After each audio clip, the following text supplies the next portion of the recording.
Welcome to Friendly Disruption. This is episode 15. This episode, we've got with us Josh Allen from Lewis Central, he's tech integrationist. Also going to talk to us a little bit about open educational resources. Patrick has a couple of tools to share, as always. Unfortunately, unless something changes and she joins us midstream, Maggie Pickett won't be with us this month. We will have her back next month, as always. So with that, I'm going to roll it right over to Patrick, and he's going to share a couple of tools with us. Patrick, go ahead. All right. So actually, kind of sharing before we started here. So this month I tried some new with my Chrome extension we have with our students, so they can ask questions, ed tech questions. I can answer them for them. And one thing was related to apps that can help them learn, more effectively in that. And so, of course, one category are those apps that can, keep themselves from being distracted. So, the best thing for students, is they learn how to help themselves, use the apps to keep them off the websites that distract them, or just to help them learn how to stay a little bit more focused. One of the apps is actually a Chrome extension. I'm going to go and share my screen real quick. There we go. Let's hope this actually works. Got a new monitor. Let's see if that messes it up. Nope, I think I'm working. And actually, one of these is Chrome extension called Simple Blocker. And the reason why I like this is because the kids can actually install this, and then they can set what websites and stuff they want to self-block. So if they know that they're commonly wasting time on, let's say Reddit or YouTube or something like that, and it's not focused on what they need to learn at that time, they can actually self-block themselves from those websites just as a way to keep them focused on what they need to work on. So it's just Simple Blocker, simple Chrome extension. And then all they have to do is click it, say what websites, and then activate for a certain amount of time. Like one thing I would say in the directions here, it has like 2 hours. I don't think you need to focus for that long, but I mean, like for 30 minutes at a time, this would be a really good thing to use for them. And actually the other app, and I don't share many paid apps with students. I like to stay on the free apps. I'm sure there's a similarly free one to this, but it's called Forest.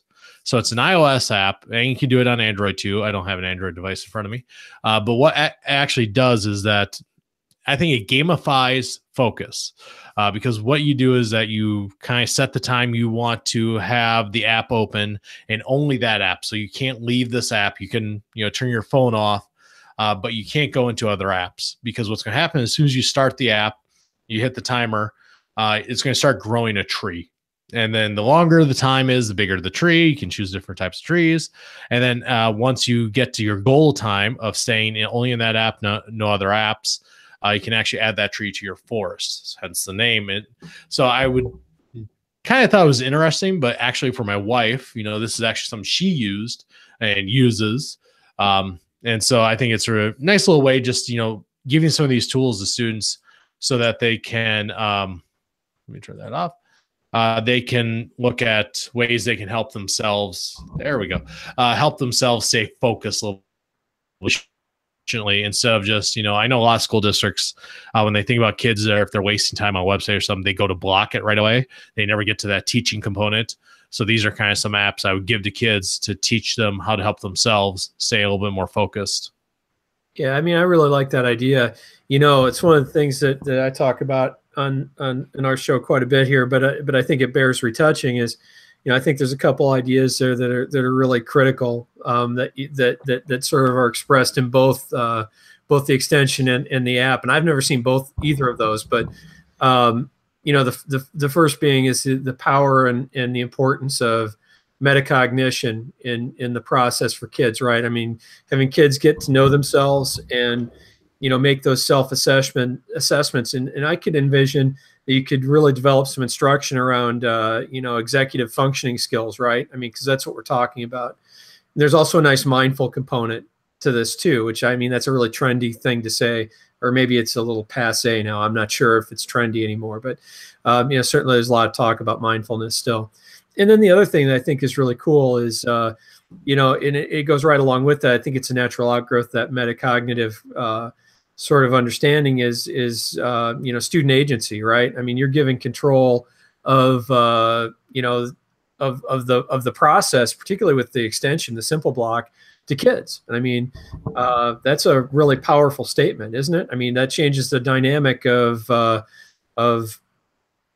of instruction and of design. If you say, okay, kids, I want to empower you to do this. I mean, it turns it from sort of something that we're enforcing upon you, like you suggested, to a choice. And ultimately, I think that should be what we should aspire to, right?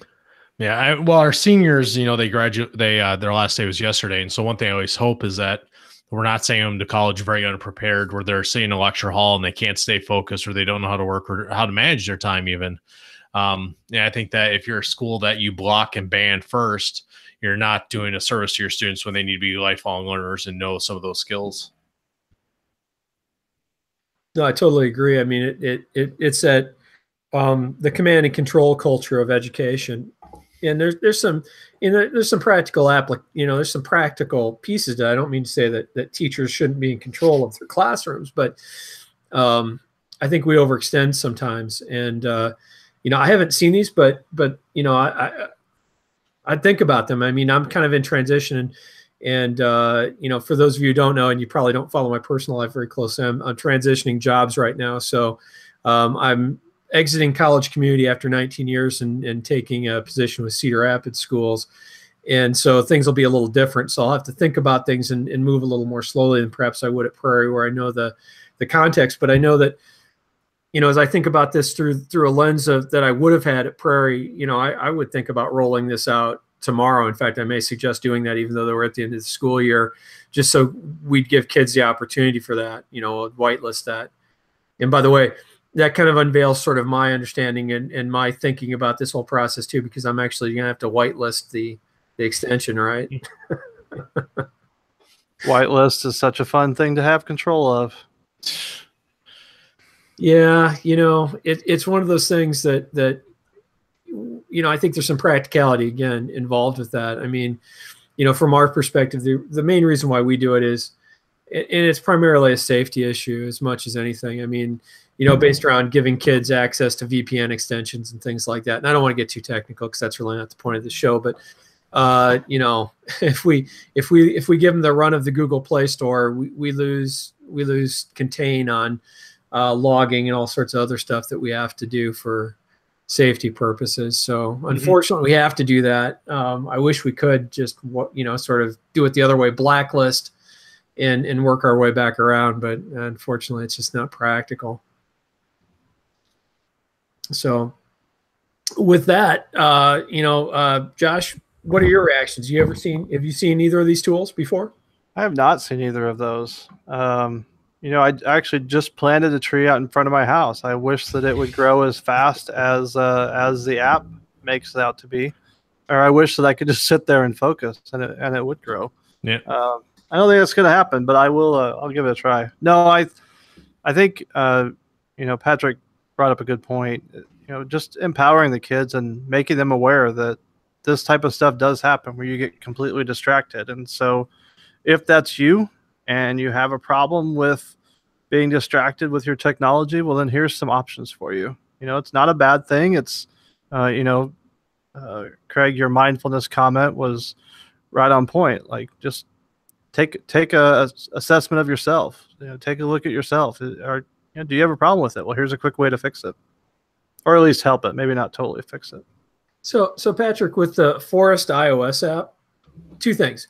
One is, what's the cost on that? I mean, I'm sure it's different based upon the volume licensing that Apple give, but I'm just curious from a personal standpoint. $2. Okay, it's not bad. Nope. And two, I assume that you can set goals. You set your own goal, because not everyone.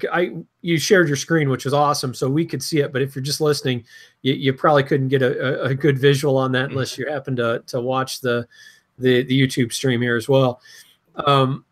But it actually showed the timer, and you had, I think, your initial goal, or maybe it was just the screenshot, was like 29 minutes, and I was like, "Eep, that's a long time." Yeah, you can pick the different times you want. And so last night we were at, I shared this, we were at the Jimmy Buffett concert in Des Moines. And my wife, of course, wanted to stay focused. She's not as big of a fan of Jimmy Buffett as I am, but she was the one who bought me the tickets. So she picked, a palm tree and set the time for 2 hours because we knew the concert would be at least 2 hours. So that was kind of the thing. She got to pick the tree. She got to pick the time. And that was kind of just a nice thing that she was able to have control over. And I know she uses this at work and too, just to, she knows when she gets distracted, she sets her goal like, well, I have to really hunker down for the next 30 minutes. So what can I do in that time?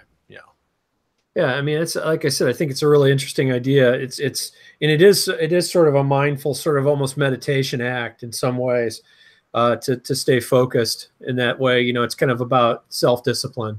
I think it's really interesting.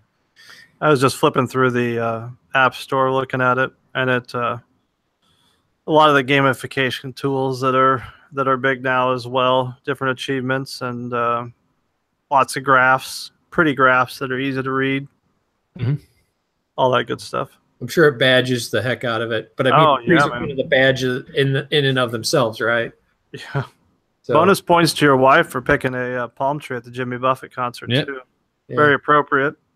The people in front of us could really probably use this app. They're a little bit younger than us, and kind of on their phone the whole time. I didn't feel so bad when they dropped their phone, just because you're at a concert. Should have probably dropped your phone in the first place, but yeah, you're letting your age bias come through there, Patrick. Yeah, they're a little younger than me. I didn't say much, but I was holding my phone the whole time just because I had bad pockets for it, and I have giant phones. Yeah, no, me too. To completely already derail the conversation, have you heard that Jack White does not allow phones into the concert? Yep. You have to put them in you either don't bring them or you pay for a lockbox to put them in.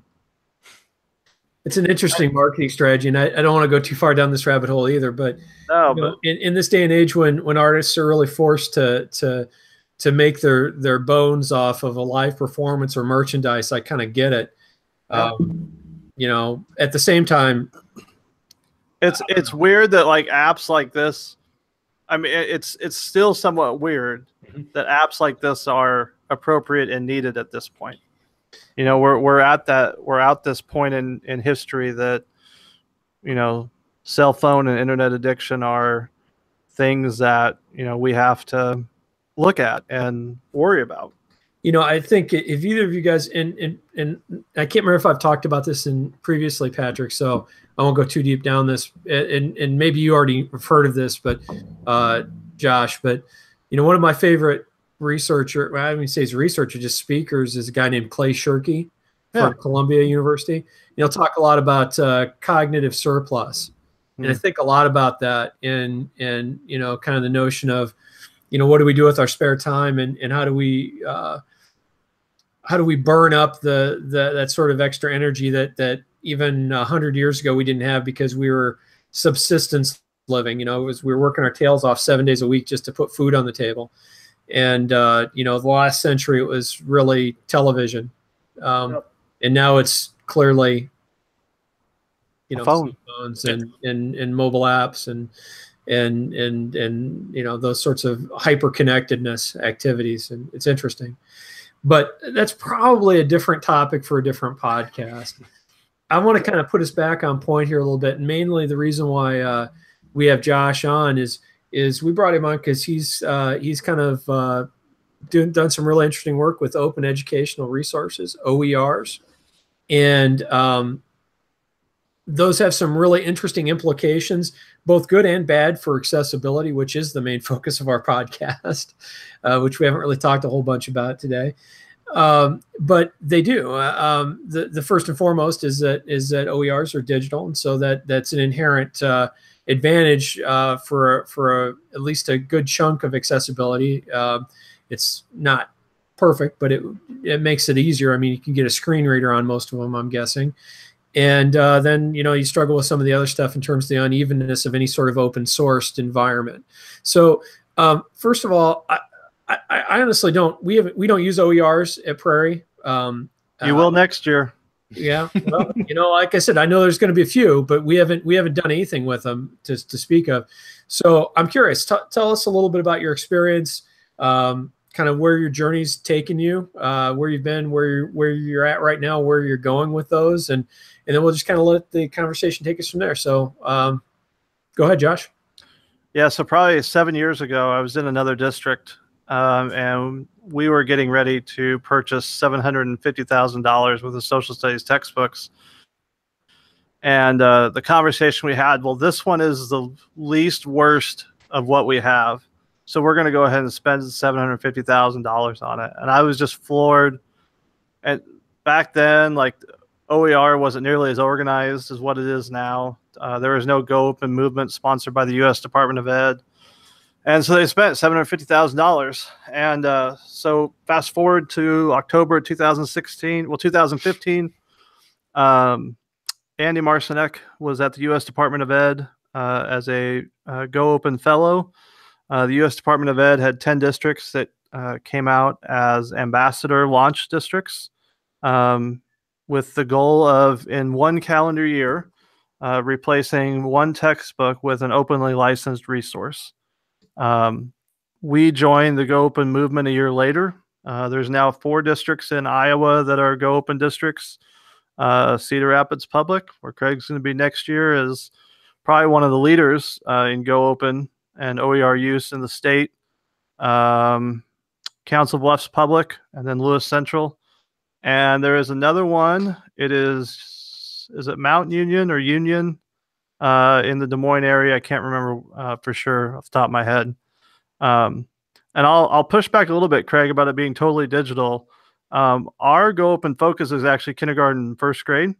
We use a combination of Engage New York content and Georgia Standards for Math Excellence and some of our own stuff that we've written. And we have very little of it on, we're one-to-one K-12, but very little of it kids are doing on their Chromebooks. They're still doing it hands-on, manipulatives, writing, all that kind of stuff. It's not specific to one-to-one districts. There's a lot of things to print out. I would say that you're right in that if you look at like a CK12 or some of the OER Commons, there's a lot of online digital interactive things that kids can be doing. And I think especially the older you get, the more you want them doing that. But we use a lot of paper and pencil still with our kindergarten and first grade. So yeah, and I guess let me adjust that statement, because that's a great point, and I appreciate you clearing that up. I'm glad I could come on your podcast and push back within the first 5 minutes. I think it was a great point. I mean, no, seriously, I mean, I clearly don't know very much about them, but I will say this. Through my lens, I would the way I'm thinking about digital, though, probably I need to qualify with you, because while you're printing it off, you still have the option to push it out digitally, though, right? Yep. Yeah. And that's exactly my point. Yep. And so it really turns it into a differentiated type of conversation. There are undoubtedly going to be children, and there's content that's going to be most appropriate to do in a manipulative, where kids get their hands on it and work with it. And frankly, there's going to be some kids, if we're thinking about it, rolling all the way back to where we started the conversation tonight, if we really talked a lot about the metacognitive and aspects of this, where kids know their strengths in particular, and that's what I'm most interested in, is getting kids aware of, hey, what am I good at? How do I learn best? And there's going to be some kids who are going to want it in paper form, and I think that's just fine. We should accommodate for that. My point is that you probably could get it in a digital format for those kids who would say, you know what, I don't want to read that. I don't, I'm not. This is not a reading. If it's not specifically teaching decoding, right. I want to listen to it. Yep. Yeah, you're right. That's a great point. Most OER is going to start digital, and then, like you said, up to the teacher or the situation about how you're going to do that. So yeah, and that's but again, you're right on point with making that distinction, because certainly from my lens, I could see why that would be a really first-rate, top-tier sort of misconception. Right. It is. Yeah. A lot of people think you have to be one-to-one to do Go Open. And, one of the original launch districts was North Kansas City schools. Sean Nash is down there, was a leader at that time. Still a leader in the Go Open movement down there at that time. Throw Sean under the bus a little bit. And they went Go Open with their 6-8 science courses. And they weren't one-to-one. They printed everything out in color and gave the kids a textbook. and they still saved well over $500,000 that year with instead of purchasing textbooks. So there's a lot of different reasons that you use OER. Just a quick distinction: OER, openly licensed educational resources, are either activities or units or full textbooks that are licensed in a way that they're free. You can revise them, you can remix them, you can reuse them. Go Open, on the other hand, is the initiative from the U.S. Department of Ed to get schools to commit to replacing textbooks. Like I said, our main focus was K-1 math. So we have a K-1 building, we have a 2nd through 5th grade building, and we have a middle school and high school. Even at our 2 through 5 building, they have very little textbooks. I need to sit down with them at some point and see what if they're using openly licensed stuff or what they're doing. I just haven't had that opportunity. So yeah, we're kind of slowly moving up. For us, it's all about timing. Like, we haven't forced our teachers to look for new resources. We know that secondary math is coming up here pretty soon. The nice thing is, becoming a Go Open district, you get access to a lot of people who are using OER, and people go at different speeds. We're a little slow, just because we're not going to force it on teachers. Actually, Erin Thompson at Cedar Rapids Public, her and I presented together a couple times, and we talked quite a bit. They've their language arts department, the secondary, has just gone full force with it. Liberty Schools in Missouri, Eric Langhorst and Jeanette Westfall, like they're exploding. I was on a webinar with them one time, and I just said, we're kind of the turtles of the bunch. Like, we're slow and steady. We're getting there. We're just going to do our thing. But yeah, it looks very different in a lot of different places. Well, and one thing I think, maybe I heard you say this, Josh, but I know I've heard others, is that a lot of people are probably using OER without knowing it. Yeah. It's kind of that disorganized where a lot of the districts are starting to put that focus. And even in a district like our size and Ames, it'd be nice to have a little bit more discussion over it so we have a process. And, I had that great conversation with Sean Nash earlier this year as I was looking forward to working with some of our teachers about their process. And I think that's kind of a big thing, because even, I think 7-8 years ago, if I can remember when I was doing this, back when I worked at a different district, I started CK12, or, the gateway drug to OER almost, just especially in science. Because, I was at that time with a textbook that called Pluto a planet, and it wasn't, despite some people still being upset about that.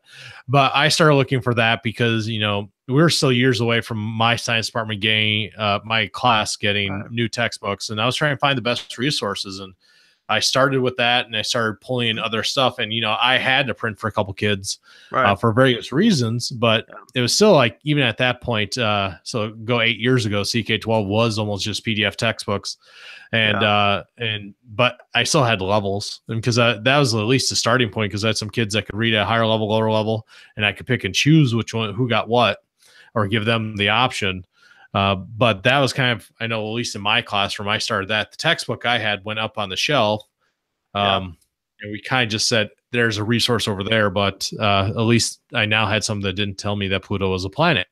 They actually, talked about why. Well, and that's the thing with CK12 and the gateway drug, or the OG of OER, is a great way to put that. The nice thing about something like CK12 is if there's something that changes, you can take it out. Yep. Or if there's something you don't teach, you can take it out. CK12 has been around for a long time. To your point about people already using it, two things I would say. Number one, you're right.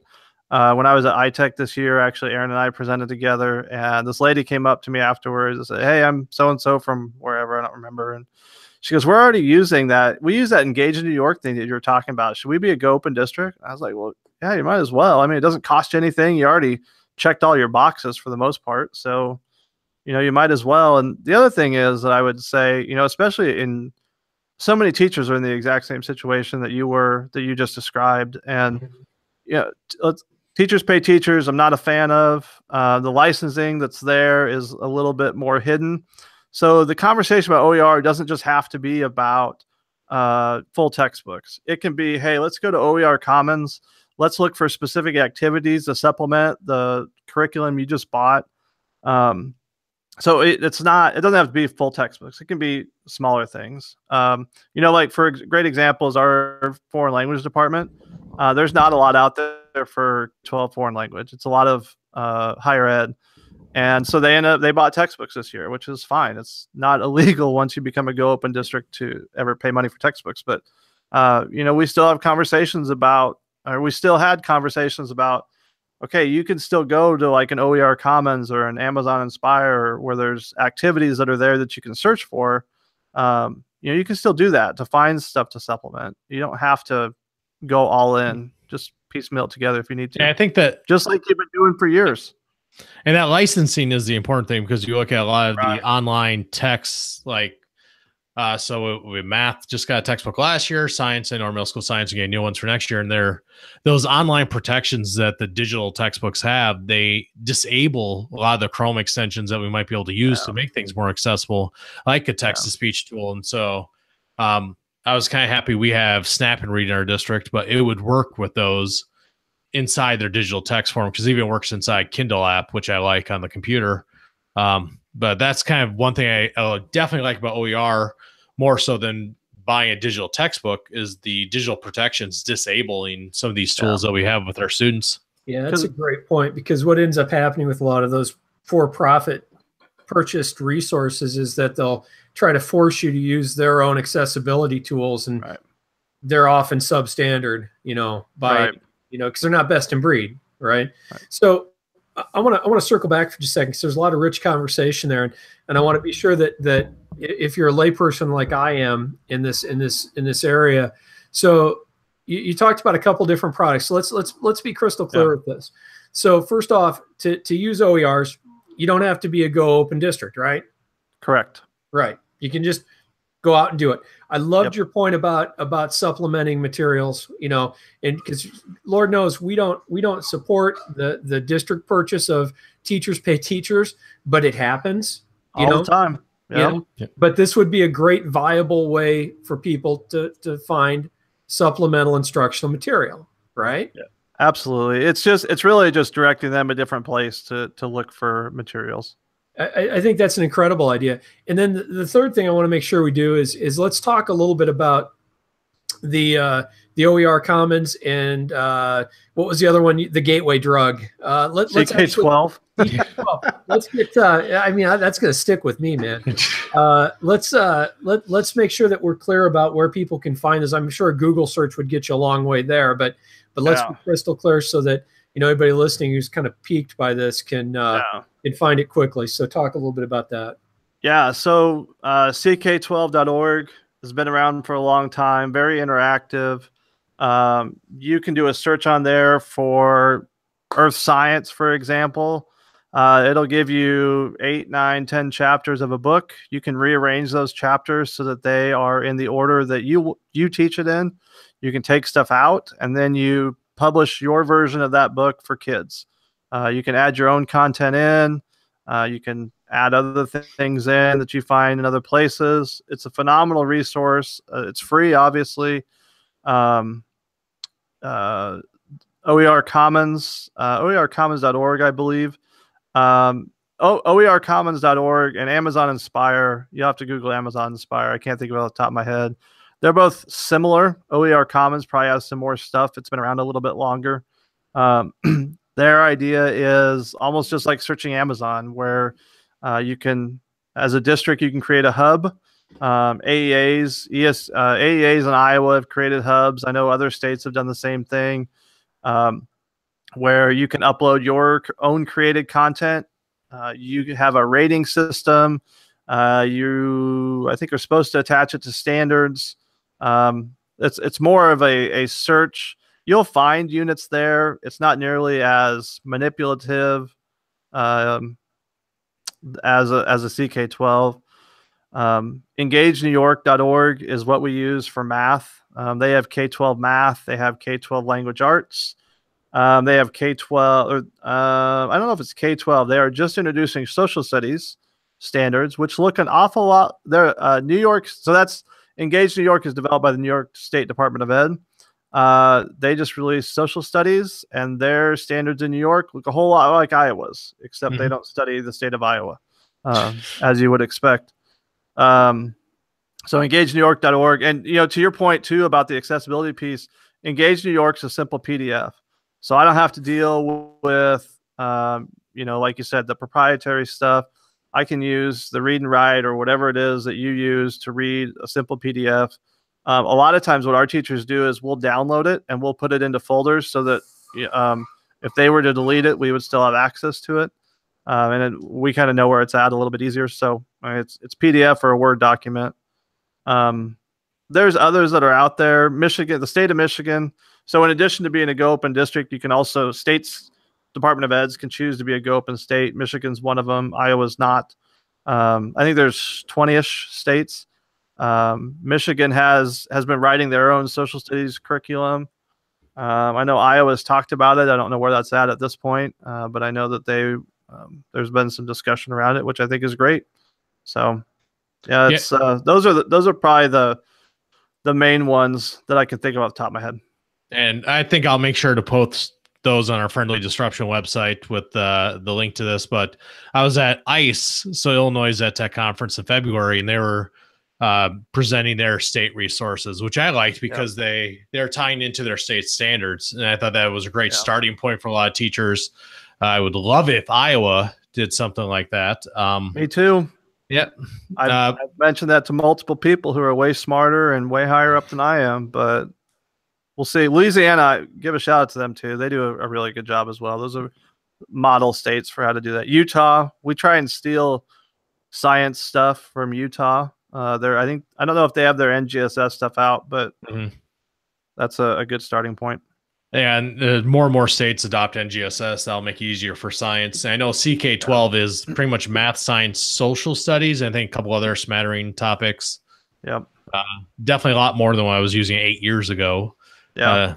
So, I mean, that's the nice thing is this stuff is constantly evolving. That came out of a state grant in California to provide free digital textbooks to schools. And it's kind of nice to see how that's evolved since then. I actually I met the guy last year, and he said it's like the greatest thing ever. He doesn't have to do any fundraising. The funding, somebody writes a check every year and they keep going. And it was El Paso, Texas, their school district down there. That's all they use. No textbooks, just all CK12. So, Josh, since you guys are have been into this for a little bit here, you did a great job sort of summating up to where we're at. Boy, that was a good W-ism there, summating. The heck kind of word is that? I don't know. I was going to go look it up after we got done. Yeah, summarizing. How about that? That's good too. A little more standard English there for you. Hey, somebody's got to be a leader in new vocabulary. Yeah, well, there you go. I'm blazing that trail. Anyhow, my question is this. So you did a really great job kind of summing up what's out there and where you guys how you guys got connected with it. What are some of the challenges of implementing OERs in your district? I mean, aside from sort of the cultural norms of shifting teachers' design mindsets, which I think would be true most places. But I'm talking things that might be specific to OER that someone who's starting to toe dip or jumping in would like to jump in a little more deeply. Maybe, some words of wisdom that they could benefit from your years of experience. Well, I think it takes time. I know like in our district, our teachers, they got subs during the day to be able to work on that. I know like in Cedar Rapids Public, I know that they have teachers that they pay stipends to that they have. I don't know that that's the plan for next year, but they come in after school. I mean, it just takes time. You're not just handing a book to somebody. You have to know your standards. You have to know the resources that are out there. You have to know where to look and how to then put all that together. I mean, we just use a Google Doc and Google Drive and organize everything and hyperlink and all that. But you got to know your standards. Okay. Yeah. Craig, go ahead. Well, no, I'm just so excited because I'm thinking about the process you're describing. And then I think about Universal Design for Learning, UDL, and how, it's such an incredible opportunity to think about how you would totally retool the instructional process with these new resources to make things accessible and equitable. And that would be the perfect opportunity. and I think that can scare people. It's a lot of work. It's a lot of time. And so, when I first described this, we have a district leadership team. And when I came in and said, hey, this is what we're going to do. Like our secondary math folks were like, yeah, no, not right now. We're good. We just got our book. We don't want to go down that road. I said, okay, that's fine. You got to have teachers that are willing to do it. And our elementary teachers are rock stars. The funny part is, when we said we were going to go open, I had one of our non-techie instructional coaches. She called me over like during a discussion. She goes, hey, we're using this Engage New York thing. Have you heard of this? I said, yeah, I think I have. Let me do some double checking. And she's like, yeah, we're already using it. I go, good. Look at how awesome I look. We're done. And I haven't even presented the board yet. I can go to the board and say, hey, we're going to do this. By the way, we already did it. I mean, but they took the time. They were allotted the time because there was value in it. The reason that there's lots of reasons to use OER. Sometimes it's money. For us, it was math philosophy. Our instructional coaches that are well-versed in math, way more well-versed than I, didn't like any of the textbooks that were out there. So they went and found that stuff. But they had the time. They were given the time. They wanted to put the work in. And if you don't have a strong team that's willing to do that, or strong leadership that's willing to push and guide that, then it's probably not for you. Yeah, and I think I'd even push further. I totally agree with you that the accessibility conversation is daunting and can be scary to people. But I think that there's a coherence piece that, I think a lot about as a leader. That's one of the great challenges of ed leadership is looking at all these disparate pieces, these different pieces of the puzzle, and trying to help people understand how they fit together. And I think that if you're switching and you're making this switch, there's some simultaneity that can happen there, where you can work through the process at the same time and start making linkages for people as they're looking to redefine their curriculum. You can really hit a couple of birds with one stone there with not a lot of extra effort if you've laid the groundwork. But I couldn't agree more with the time. You got to give people time and space to get there. I think having I want to add on to that real quick. I think having the right people at the table who understand and kind of have that mindset of, yeah, we need to make sure that all of our students can access this. And what are we going to do when they can't access? We know that 97% of our kids have internet access at home, which is great. What about the other 3%? What about the 10% that aren't reading at grade level? What are we going to do for them, or any other issue that may arise? Yeah, and I think that's part of when I think about the accessibility conversation. That's really what a lot of the things I'm kind of driving at. I do have a follow-up question for you, because I'm kind of interested, because I've heard a couple of other people talk about OERs, and I haven't heard you touch upon this. How do you guys do quality control? That's I'm curious. I thought maybe that would eke out in this conversation, but I'll just be direct and ask you. Oh, that's a favorite question of people. So we would do it the same way we would do any other textbook.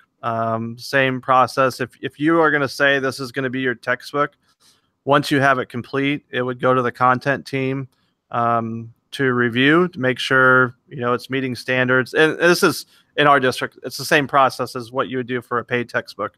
Someone's going to look at it. Someone's going to put it together. If you're doing OER, it's a much longer process, likely.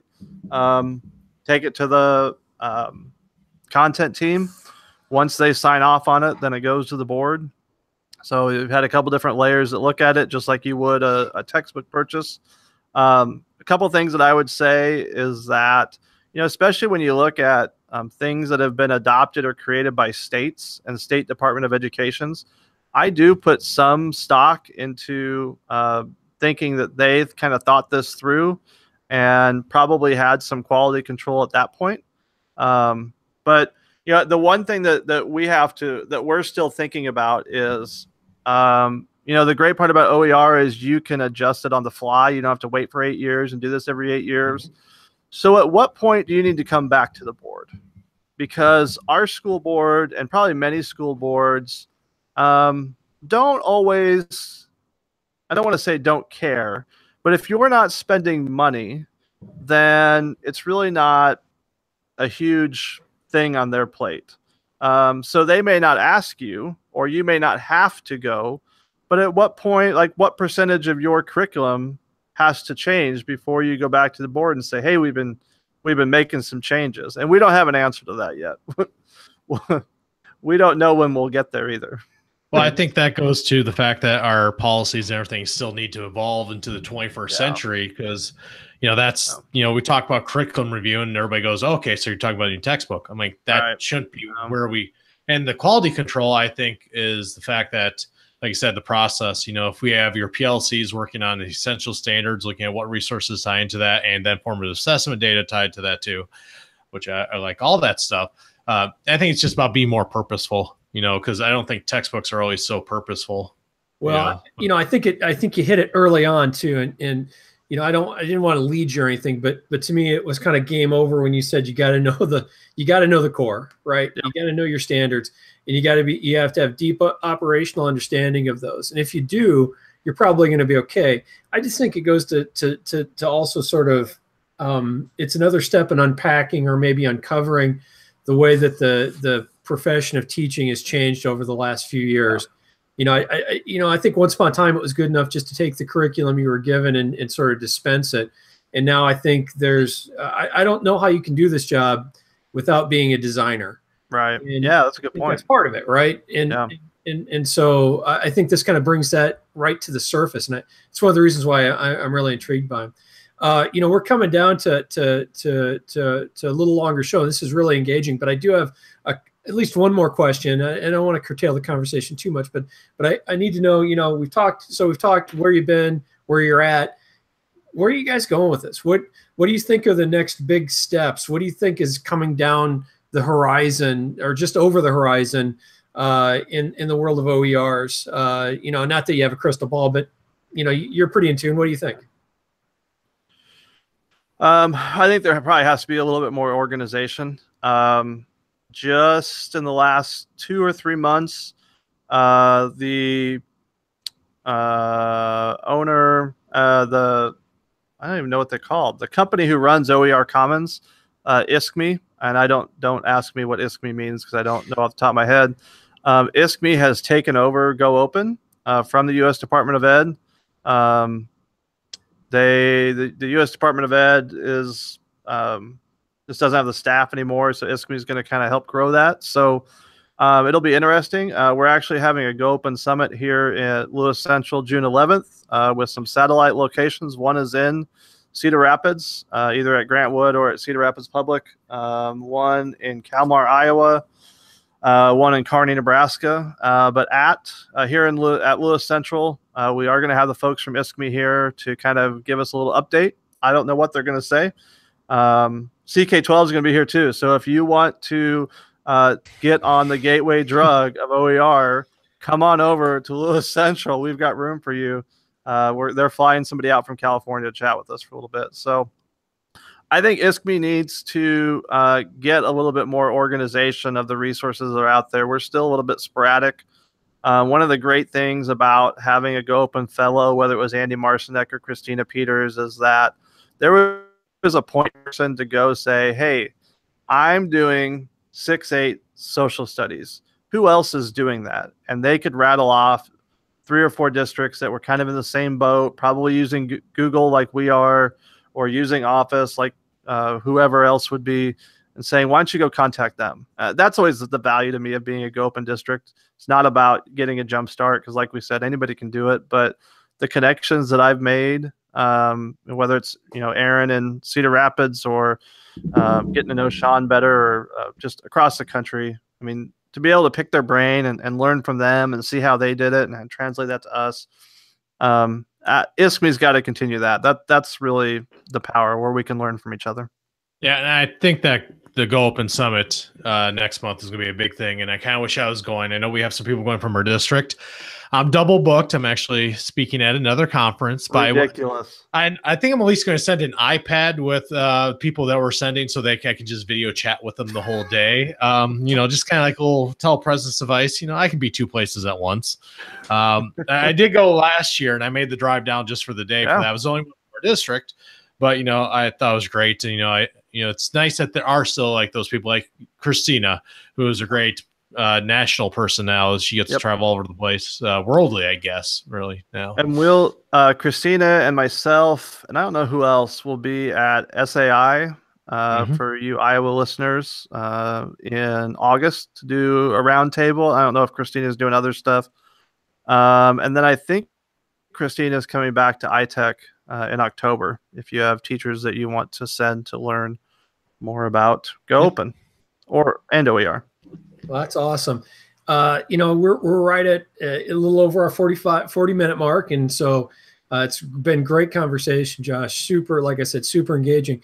Before we wrap up for the night, either one of you, Patrick, Robert, Patrick, Josh. God. It has been a long couple of weeks for me here. Any final words of wisdom, any thoughts, anything that we haven't touched upon that you think we really should touch upon before we wrap things up here? If you're just interested in OER, I think the easiest thing to do, I always have my teachers start with, if you wanted to do full textbooks, start with a CK12 or Engage New York that already have the full textbooks. If you just bought a textbook and you just want to check it out, go to OER Commons and do some searching. Just try it out. It's just a change in mindset of where you're going to go search for what you're already looking for. And then, of course, on Twitter, you have the GoOpen hashtag, which is a really good one to follow. And, I'm sure if you check Christina Ishmael's tweets, she has that great resource that was just released last month.